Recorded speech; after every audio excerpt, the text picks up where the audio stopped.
Kata Allah, kalau ada yang pernah terjebak berbuat buruk dalam hidup, kata-katanya keluar kotor, tindakannya nggak bagus, hartanya didapatkan dari jalan yang tidak baik misalnya, terus dia ingin merubah itu, dia merasa saya diprovokasi oleh setan, terjebak oleh nafsu, pengen berubah, pengen menghilangkan itu semua, maka apa yang harus dilakukan?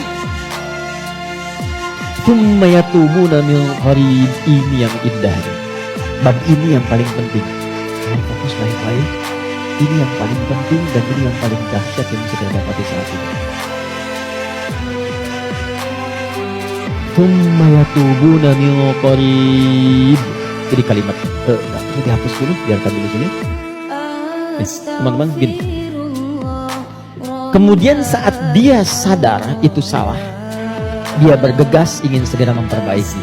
Kalimat ini menjadi mahal karena ada informasi di dalamnya dan ini rahasia. Mohon jadikan antara kita saja dari dunia. Perhatikan kalimatnya. Pernyataan. Maaf.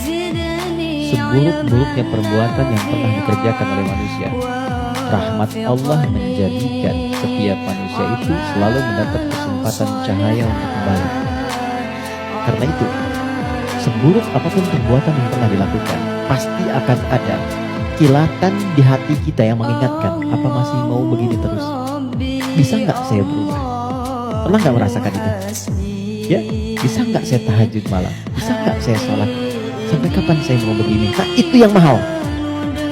Kadang-kadang datangnya lewat renungan, kadang-kadang datangnya lewat pandangan.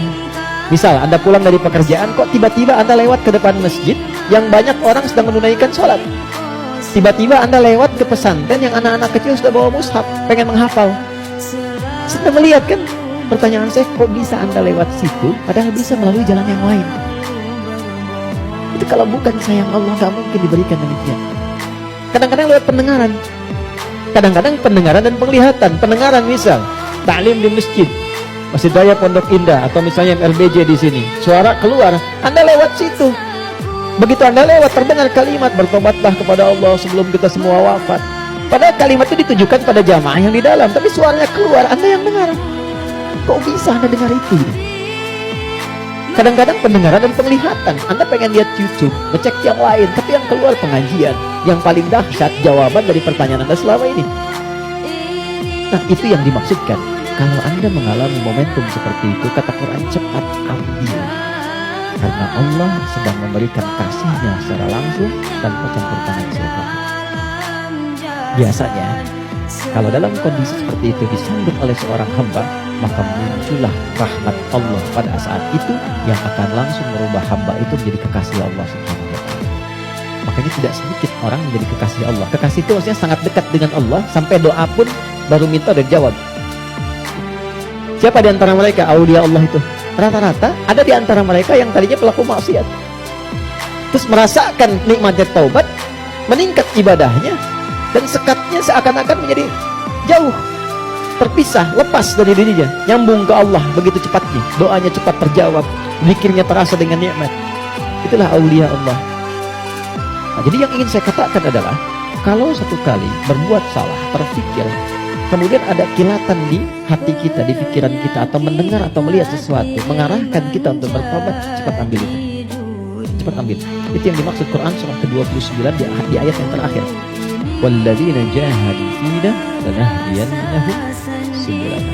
Setelah itu, sesali perbuatan yang pernah dikerjakan, minta ampun pada Allah.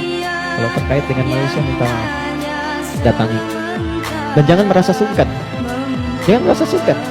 Kenapa berani berbuat salah tapi tidak berani meminta maaf? Datangi, minta maaf.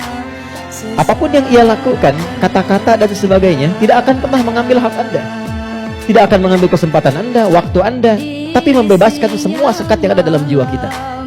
Tapi kalau orang lain yang salah, maafkan dulu. Memaafkan orang itu akan menghilangkan sekat dalam diri kita, sehingga tidak pernah memikirkan dia lagi, tapi tidak menyelesaikan persoalan dia dengan Allah. Jadi tetap dia dihisab oleh Allah sebelum dia minta maaf pada kita. Tidak ada ruginya. Paham ya? Karena itu, kalau ada kilatan di pikiran kita mengajak untuk bertobat, cepat respon, sesali perbuatan itu, berjanji tidak mengulangi, dan mengganti dengan perbuatan baik. Apa tandanya tobatnya diterima? Tandanya semua perbuatan yang jelek yang pernah keluar dari lisan, dari mata, dari telinga sampai ujung kakinya, misal, maka berganti menjadi perbuatan baik. Itu tandanya hamba itu diterima taubatnya oleh Allah Subhanahu